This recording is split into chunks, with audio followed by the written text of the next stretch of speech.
तो दोस्तों हम सभी जानते हैं कि 4.5 प्लस कैटेगरी का एक ट्विन इंजन फाइटर जेट भारतीय वायुसेना के लिए कितना ज़्यादा ज़रूरी है। अगर ये ज़रूरी नहीं होता तो हम लोग MRFA टेंडर कर ही नहीं रहे होते।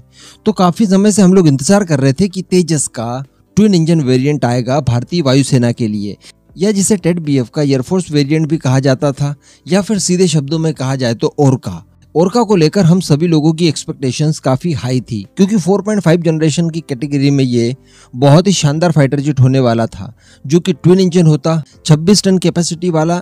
ये भारत के लिए किसी भी तरह के रोल को प्ले करने में सक्षम होता, और सबसे बड़ी बात कि ये टेड BF की तरह ही सेमी स्टेल्थ कैटेगरी में आता, और सारे एवियोनिक्स वगैरह इसमें वो इस्तेमाल किए जाते जो कि हम लोग एमका में इस्तेमाल करने जा रहे हैं। तो इसकी जो कैपेबिलिटीज होती वो हमारी उम्मीद से कई गुना ज्यादा होती, या बिल्कुल इन शॉर्ट आप ऐसा कह दीजिए कि जो रफाल F4 आने वाला है ये बिल्कुल उसी की कैटेगरी का होता।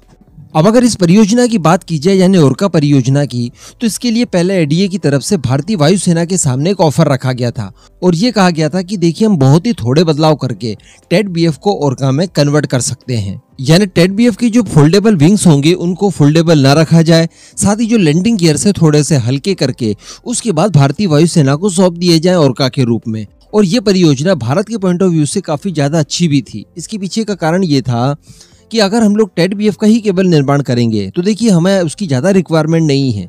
100 से लेकर बहुत हुआ तो 150 फाइटर जेट, इससे ज्यादा तो हमें नहीं चाहिए होंगे अगले कम से कम 20 सालों तक, जब तक कि हमारा तीसरा भी एयरक्राफ्ट कैरियर बनकर तैयार नहीं हो जाता। तो अगर इतने कम संख्या में हम लोग टेड BF को मैन्युफैक्चर करेंगे तो इनकी कीमतें बहुत ज्यादा हाई होंगी। वहीं अगर भारतीय वायुसेना इस प्रोजेक्ट के लिए हाँ कर देती तो इसका काफी बड़े स्तर पर मास प्रोडक्शन किया जाता, उसके बाद हर यूनिट के हिसाब से इनकी कीमतें भी काफी कम हो जाती। तो कहने का मतलब परियोजना काफी अच्छी है। ओरका से अच्छा फाइटर जेट भारतीय वायुसेना के पास नॉन स्टेल्थ कैटेगरी में दूसरा कोई नहीं हो सकता। अगर रफाल F4 होता तो भी शायद नहीं। लेकिन दोस्तों अब खबर निकल कर आ रही है कि ओरका जैसी कोई परियोजना ADA द्वारा नहीं चलाई जाएगी। जी हाँ, दरअसल ADA की तरफ से अभी बीते डिफेंस एक्सपो के दौरान इस बात की पुष्टि की गई कि ओरका परियोजना भारतीय वायुसेना के लिए पूरी नहीं की जाएगी, और नेवल टेड BF का कोई भी वायुसेना संस्करण नहीं बनाया जाएगा।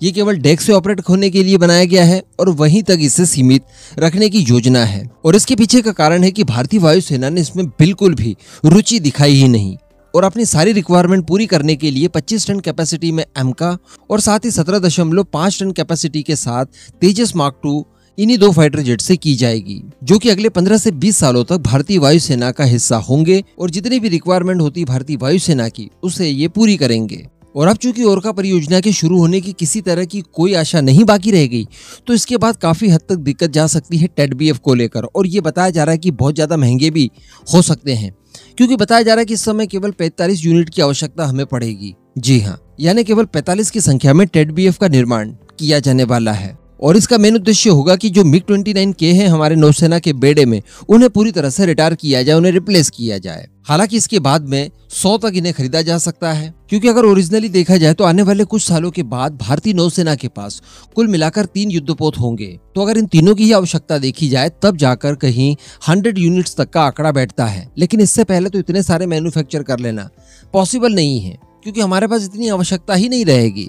क्योंकि वैसे भी इस परियोजना की जब शुरुआत की गई उस समय 57 जेट्स के बारे में बात की जा रही थी, यानी 57 के नंबर में टेड BF का मैन्युफैक्चरिंग किया जाना था। लेकिन अब हम सभी जानते हैं कि भारतीय नौसेना टेड BF के आने से पहले 27 की संख्या में विदेशी लड़ाकू विमान खरीदने जा रही है, जिसमें रफाल M या फिर अमेरिका का F-18 सुपर हॉर्नेट हो सकता है। तो अगर ये खरीद लेते हैं तो इसके बाद हमारी रिक्वायरमेंट और कम हो जाती है, और वो 45 तक आकर रुक जाती है। इससे ज्यादा की रिक्वायरमेंट फिलहाल भारतीय नौसेना को नहीं रहेगी। तो कहने का मतलब ओरका फाइटर जेट, जो कि सच में काफी ज्यादा ताकतवर होता, वो परियोजना किसी भी सूरत में पूरी नहीं की जाएगी। और अगर इसको लेकर भारतीय वायुसेना ने ही किसी तरह की कोई रुचि नहीं दिखाई गई है तो डेफिनेटली इसके बारे में सारी चीजें उन्होंने सोच समझ ली होंगी, क्योंकि इसके पीछे का सबसे बड़ा कारण अगर हम लोग देखें तो वो इसकी टाइमलाइन है। इसकी टाइमलाइन बताया जा रहा है जब ये ऑपरेशनल होंगे टेड BF तो 2030 के बाद ही हो पाएंगे। अब अगर इसमें हम लोग फिर भी ओरका की कंडीशन लाते हैं तो इसमें कम से कम 2 से 3 सालों का समय एडिशनल लग जाएगा, क्योंकि इसमें कई सारे बदलाव करने पड़ेंगे विंग्स में, साथ ही इसके लैंडिंग गियर्स वगैरह में।